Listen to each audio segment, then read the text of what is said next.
Assalamualaikum warahmatullahi wabarakatuh. Perkenalkan, nama saya Faisal Siddiq Ayat dari kampus T Sutatmaja Subang dengan NIM 031111220057. Saya mengambil jurusan akuntansi, sekarang semester 4. Tujuan dibuatnya video ini yaitu untuk memenuhi tugas mata kuliah analisis laporan keuangan dengan dosen pengampu Ibu Trisandi Eka Putri. Jadi di sini saya mengambil laporan keuangan yang dimiliki oleh PT HM Sampurna Tbk pada masa periode 2022 dan 2023. Nah, jadi angka-angka ini tuh didapat dari laporan keuangan PT HM Sampurna. Jadi untuk yang pertama itu saya menghitung rasio likuiditas. Nah, di sini ada beberapa jenis rasio likuiditas. Yang pertama itu ada rasio lancar. Untuk rasio lancar itu rumusnya current ratio dibagi current liabilities. Nah, untuk tahun 2022 itu jadi hasil rasio lancarnya yaitu 1,5. Untuk tahun 2023 itu 1,5 sama. Karena di sini angkanya juga nggak beda jauh. Saya angka di sini tuh mengambil dari laporan keuangan PT HM Sampurna Tbk. Yang kedua itu ada rasio sangat lancar atau quick ratio. Rumusnya itu current asset dibagi inventory current asset dikurangi inventory lalu dibagi current liabilities, atau kas ditambah bank ditambah efek ditambah piutang dibagi current liabilities. Nah, di sini untuk quick ratio-nya itu atau rasio sangat lancar yaitu yang 2022 0,94 atau dibulatkan menjadi 1. Untuk tahun 2023-nya yaitu 0,93 dibulatkan menjadi 1. Dan selanjutnya ini ada rasio cash atau cash ratio. Rumusnya yaitu cash or cash equivalent dibagi current liabilities, atau kas dan bank dibagi current liabilities.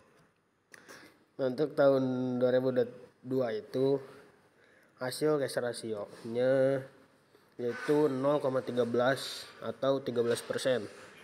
Untuk tahun 2023-nya itu 0,14 atau 14%. Selanjutnya itu ada rasio perputaran kas. Untuk rumus rasio perputaran kas itu penjualan bersih dibagi modal kerja bersih. Untuk tahun 2022 rasio perputaran kasnya itu 4,96 atau dibulatkan menjadi 5. Nah, untuk tahun 2023 yaitu 5,69 atau dibulatkan menjadi 5,5. Selanjutnya itu ada inventory to net working capital. Rumusnya yaitu inventory dibagi current asset dikurangi current liabilities. Nah, untuk tahun 2022 itu hasilnya 1,09 atau 109%. Untuk tahun 2023-nya itu hasil rasio perputaran kasnya itu 1,10 atau 110%. Nah, di sini ada hasil pengukuran. Jadi pengukuran tahun 2022 dan 2023. Di sini standar industrinya ditetapkan oleh saya. Jadi untuk rasio lancar itu standar industrinya 1. Nah, jadi untuk pada tahun 2022 dan 2023 itu sangat bagus karena melebihi dari standar industri. Nah, untuk rasio sangat lancar tahun 2022 dan 2023 itu tidak bagus karena di bawah standar industri yang saya tetapkan. Nah, untuk rasio cashnya itu saya menetapkan 13% untuk standar industrinya. Jadi pada tahun 2022 dan 2023 itu bagus karena melebihi standar industri. Nah, untuk rasio perputaran kas itu saya menetapkan standar industrinya 7%. Jadi untuk tahun 2022 dan 2023 itu tidak bagus karena kurang dari standar industri yang saya tetapkan. Nah, untuk inventory to net working capital itu saya menetapkan standar industrinya 100%. Nah, jadi untuk inventory to net working capital tahun 2022 dan tahun 2023 itu bisa dibilang bagus karena melebihi standar industri yang saya tetapkan. Selanjutnya itu menghitung rasio solvabilitas. Nah, untuk rasio solvabilitas ini ada beberapa jenisnya, yaitu yang pertama debt to asset ratio atau debt ratio, yang rumusnya yaitu total debt dibagi total aset. Di sini saya sama menggunakan angka-angka di sini juga sama, saya menggunakan dari laporan keuangan PT HM Sampurna 2023 dan 2022. Nah, untuk tahun 2022 debt ratio-nya itu 0,48 atau 48%. Untuk tahun 2023 yaitu 0,49 atau 49%. Nah, untuk debt to equity ratio-nya itu ini rumusnya itu total utang atau debt dibagi ekuitas. Jadi untuk tahun 2022 ini debt to equity ratio-nya 0,94 atau 94%. Terus debt to equity ratio-nya 0,99 atau 99%. Lalu selanjutnya itu ada long term debt to equity ratio atau LTDR, yang dimana rumusnya itu long term debt dibagi ekuitas. Nah, untuk tahun 2022 itu hasilnya 0,73 atau 7,3%. Nah, untuk tahun 2023 itu 0,07 atau 7%. Lalu yang keempat ini ada time interest earned, yaitu rumusnya EBIT. EBIT itu jadi ini laba sebelum pajak. Nah, terus dibagi biaya bunga atau interest. Jadi untuk tahun 2022 itu hasilnya 171,5 atau jadi 171 kali. Untuk tahun 2023 itu 244,6 atau jadi 245 kali. Ini jadi dibulatkan ya. Selanjutnya yang kelima itu ada fixed charge coverage, yaitu yang dimana rumusnya EBIT ditambah biaya bunga ditambah kewajiban sewa dibagi biaya bunga tambah kewajiban sewa. Nah, untuk tahun 2022 itu hasilnya 18,09 atau 18 kali. Untuk tahun 2023 itu 27,79 atau 28 kali. Jadi ini dibulatkan. Nah, untuk hasil pengukurannya itu ini, jadi yang pertama itu debt to asset ratio, yaitu mengalami kenaikan sebesar 1%. Nah, saya di sini menetapkan standar industrinya 45%. Nah, jadi untuk debt to asset ratio-nya itu di sini bisa dibilang tidak baik karena melebihi standar industri yaitu 45%. Nah, selanjutnya itu ada debt to equity ratio. Di sini mengalami kenaikan dari tahun 2022 ke 2023 sebesar 5%. Nah, saya menetapkan standar industrinya 100%. Jadi untuk debt to equity ratio pada tahun 2022-2023 ini bisa dibilang baik karena kurang dari 100% gitu. Selanjutnya itu ada long term debt to equity ratio. Di sini ada 70. Untuk tahun 2022 itu ada 7,3%, 2023 itu ada 7%. Nah, di sini saya menetapkan standar industrinya 8%. Pada tahun 2022 ke tahun 2023 ini mengalami penurunan sebesar 0,3%. Dan untuk long term debt to equity ratio pada tahun 2022-2023 ini bisa dibilang baik karena di bawah standar industri yang saya tetapkan gitu.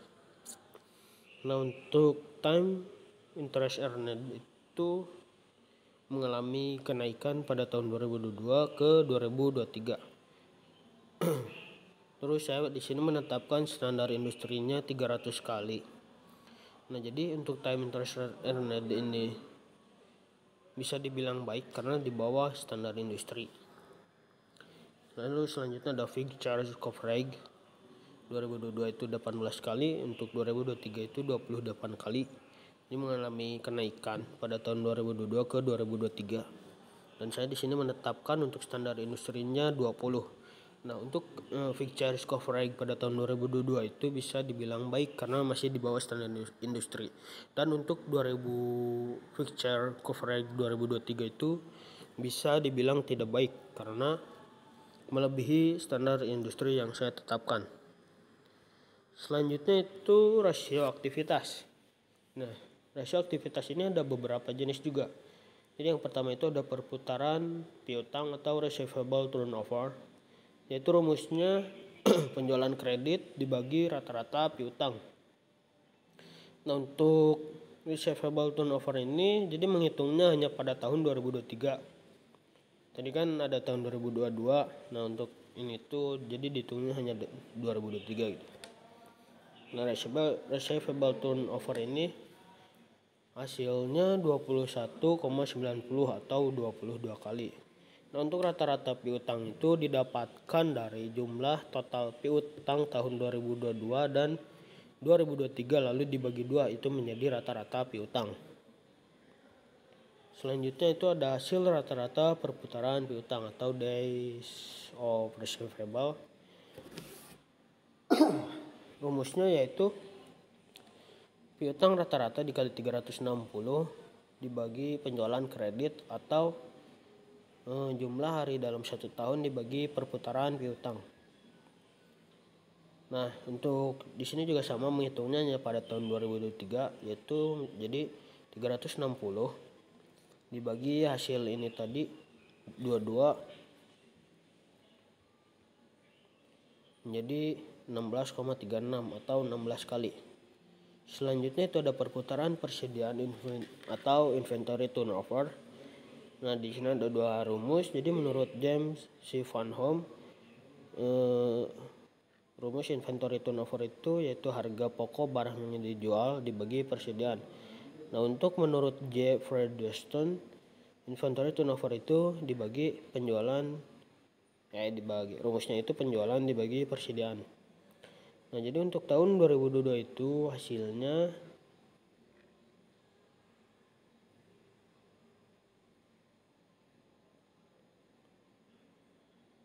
jadi ini maksudnya untuk inventory turnover. Saya di sini salah menulis, salah mengubah namanya. Untuk hasil inventory turnover pada tahun 2022 yaitu 4,5 atau 4 kali. Untuk tahun 2023 itu 5,1 atau 5 kali. Jadi dibulatkan. Itu selanjutnya ada hasil rata-rata penagihan persediaan atau days of inventory. Jadi rumusnya itu yaitu 360 yaitu jumlah hari dalam setahun dibagi perputaran persediaan.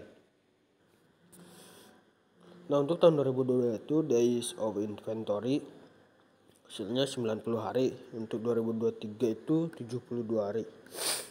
Selanjutnya itu ada perputaran modal kerja atau working capital turnover. Yaitu rumusnya penjualan bersih dibagi modal kerja rata-rata atau penjualan bersih dibagi modal kerja. Nah, untuk tahun 2022 ini hasilnya 4,95 atau 5 kali. Nah, jadi untuk mencari modal kerja itu yaitu total aset lancar dibagi total liabilities jangka panjang. Dikurangi maksudnya.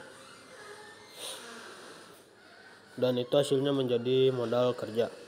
Untuk tahun 2023 ini 5,69 atau 5,5 kali. Yang selanjutnya itu ada perputaran aktiva tetap atau fixed asset turnover. Jadi rumusnya itu penjualan dibagi total aktiva tetap. Nah, untuk tahun 2022 ini yaitu hasilnya 12,45 atau 12,5 kali. Untuk tahun 2023 ini hasilnya 10,49 atau 10,5 kali. Selanjutnya itu ada perputaran aktiva atau aset turnover. Di sini rumusnya sama, penjualan dibagi total aktiva tetap. Untuk tahun 2022 ini hasilnya 12,45 atau 12,5. Untuk tahun 2023 ini 10,49 atau 10,5.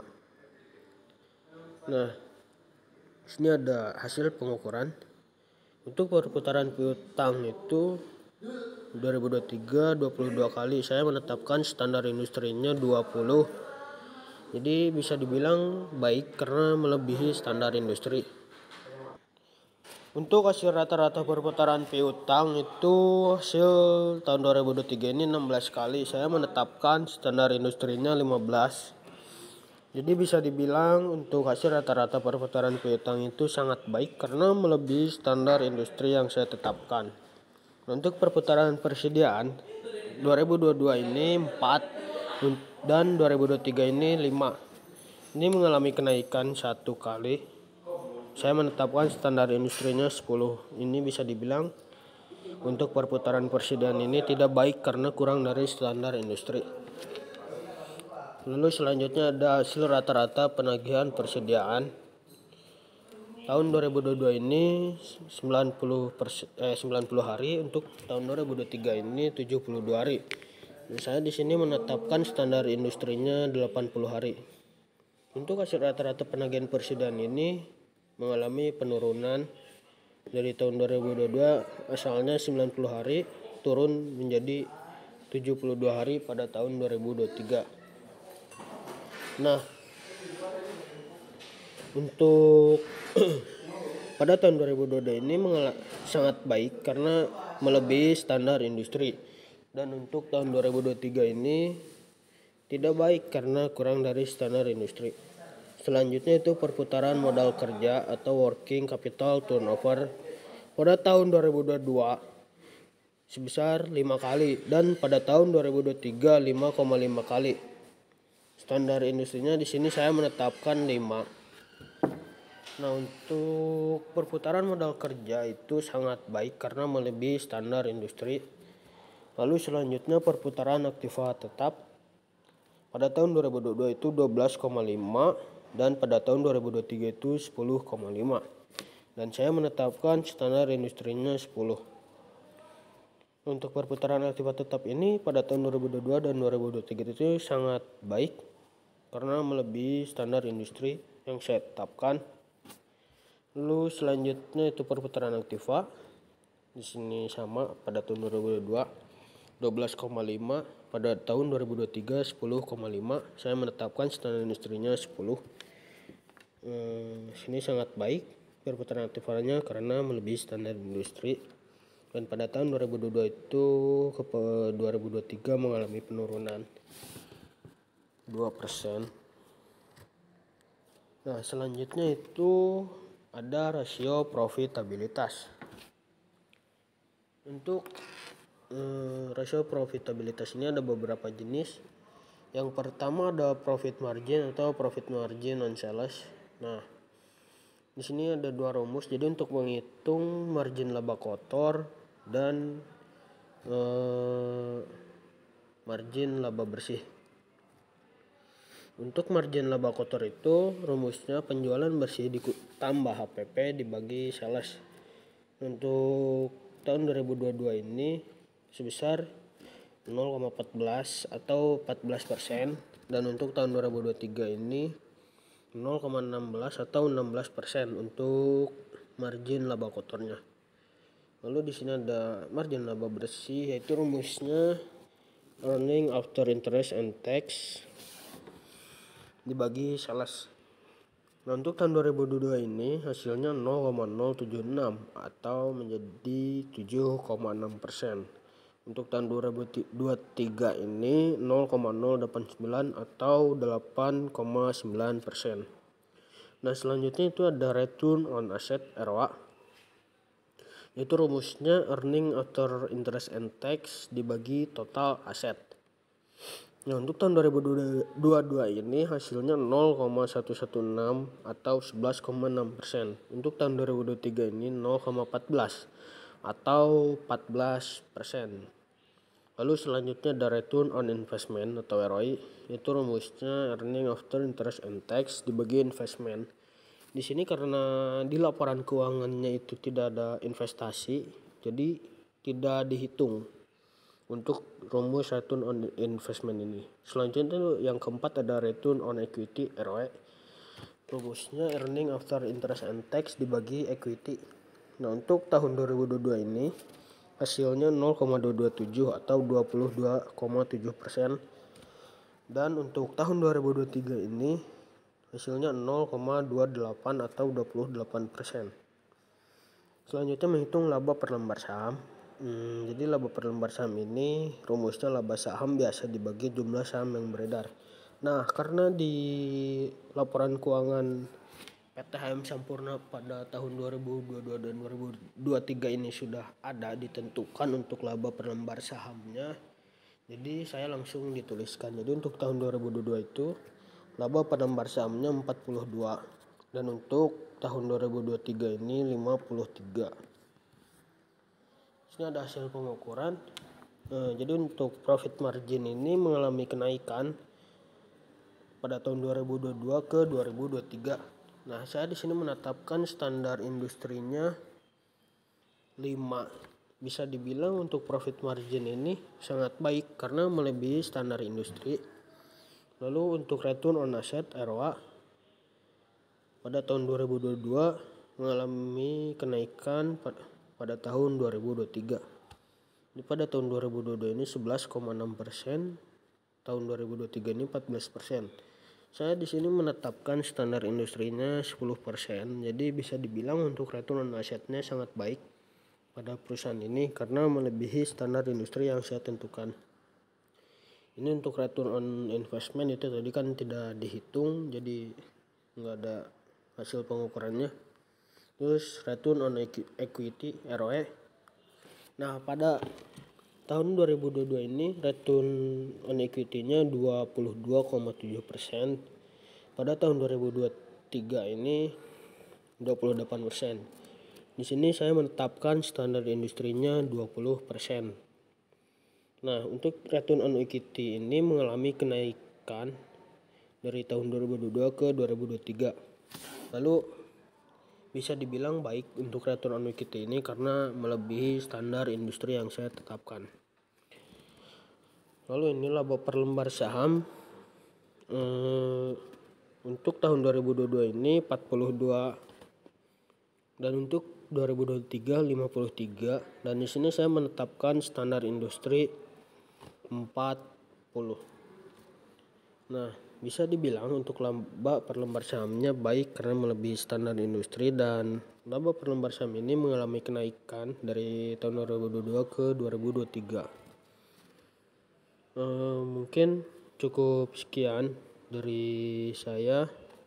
Mohon maaf jika ada salah perhitungan atau salah pencatatan atau salah rumus. Mohon maaf sebesar-besarnya. Sekian, terima kasih. Wassalamualaikum warahmatullahi wabarakatuh.